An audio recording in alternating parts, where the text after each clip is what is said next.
یہ بات ذہن میں رکھیں کہ توفیقات اس کی جانب سے ہوتی ہیں، تو اس سے ہمیشہ توفیق مانگیں کہ اللہ اپنے حضور جھکنے کی توفیق نصیب کر دے۔ اس سے بڑا بدبخت نہیں ہے جو اللہ کے حضور جھکنا بھی نہیں جانتا۔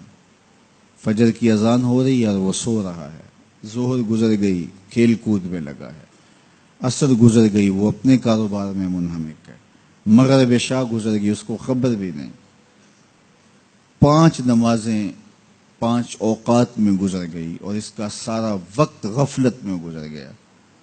کیسے چین کی نیند آ گئی، کیسا مسلمان ہے، کیسا کلمہ گو ہے۔ اللہ کی حضور سجدہ ریزی کی سارا دن توفیق نصیب نہیں ہوئی، پھر اگلا دن بھی یوں گزر گیا، زندگیاں گزر جاتی ہیں، توفیق سجدہ نصیب نہیں ہوتی۔ اس شخص سے بڑا بدبخت کوئی نہیں جس کو اللہ کی حضور جھکنا نصیب نہیں ہوتا۔ اور یہ بات ذہن میں رکھیے گا، اللہ جب کسی سے ناراض ہوتا ہے تو رزق بند نہیں کرتا، اس کے لیے آب و دانے کی بندش نہیں کر دیتا، اس کی دیگر ضروریات روک نہیں لیتا، اس کو ہر کچھ بہم پہنچ رہا ہوتا ہے، لیکن اللہ کسی سے ناراض ہو سجدے کی توفیق چھین لیتا ہے۔ بندہ سمجھتا میں نماز نہیں پڑھتا، میاں تو کون ہے، تجھے توفیق سجدہ ہی نہیں دی جا رہی، تو نے اللہ کو ناراض کر لیا ہے، وہ تجھے اپنی چوکھٹ پہ بلاتا ہی نہیں، اپنی دہلیز پہ تمہیں حاضری کا اذن ہی نہیں دے رہا۔ تو اس سے معافی مانگو اور 5 گانا باجماعت نماز شعار زندگی بناؤ۔ اللہ کے محبوب علیہ السلام نے ارشاد فرمایا، حضرت انس رضی اللہ تعالی عنہ کی مرویات سے ہے، صحیح بخاری میں یہ حدیث موجود ہے کہ آقا کریم نے ارشاد فرمایا، ان احدکم اذا صلی ینادی ربہ، تم میں سے جب کوئی شخص نماز پڑھتا ہے تو وہ اپنے رب سے سرگوشیاں کر رہا ہوتا ہے۔ یہ اپنے رب سے ہم کلام ہونا ہے۔ حضرت سہل بن عبداللہ تستری کسی جنگل میں رہتے تھے، کچھ لوگ انہیں ملنے گئے تو کسی نے پوچھا واپسی پہ کہ حضرت یہاں تنہائی میں دن اور راتیں کیسے کاٹتے ہو؟ تو حضرت سہل نے کہا تمہیں کس نے کہا ہے میں تنہا رہتا ہوں؟ کہا کسی نے کیا کہنا تھا، ہم خود دیکھ رہے ہیں آپ تنہا ہیں۔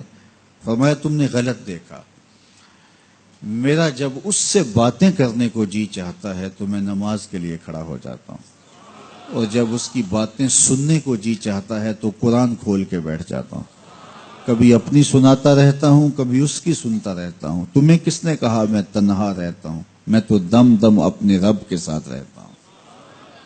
تو جو نماز پڑھتا ہے وہ اپنے رب سے سرگوشیاں کرتا ہے، وہ اپنے رب سے بات کرتا ہے، اپنے رب سے ہم کلام ہوتا ہے۔ تو خوش نصیب لوگ جنہیں 5 گانا نماز نصیب ہوتی ہے، اور پھر اگر اس کے آداب کی رعایت کے ساتھ نصیب ہو، نماز پڑھنے کا جو انداز ہے وہ نصیب ہو جائے، جیسا کہ حدیث احسان میں ہے، جبریل امین نے حضور سے کچھ سوال کیے تھے، ان میں سے ایک سوال تھا حضور احسان کیا ہے؟ تو فرمایا تو اپنے رب کی عبادت اس طرح کرے کأنک تراہ، گویا تو اسے دیکھ رہا ہے، یہ تیری کیفیت ہو کہ تو اپنے رب کا دیدار کر رہا ہے۔ اللہ اکبر۔ حضرت سیدنا علی المرتضیٰ رضی اللہ تعالی عنہ سے کسی نے پوچھا کہ جس رب کی عبادت کرتے ہو کبھی اس کو دیکھا بھی ہے، کبھی اس کیفیت سے بھی گزرے ہو؟ تو فرمایا لم اعبد ربا لم اراہ، جب تک دیکھتا نہیں سجدہ ہی نہیں کرتا۔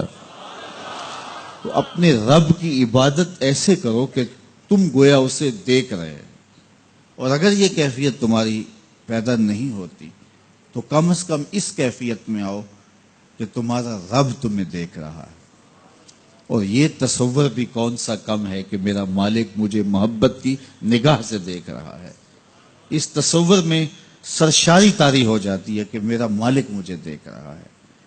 تو وہ انتہائی کیفیت ہے کہ اپنے رب کی عبادت اس طرح کرو کہ گویا تم اسے دیکھ رہے ہو، اور اگر وہ کیفیت طاری نہیں ہوتی تو اس کیفیت میں ڈوب جاؤ کہ وہ تمہیں دیکھ رہا ہے۔ اگر یہ کیفیت بھی نصیب ہو جائے تو نماز کی لذت نصیب ہو جائے، نماز کا سرور نصیب ہو جائے، نماز کا حظ پیدا ہو جائے۔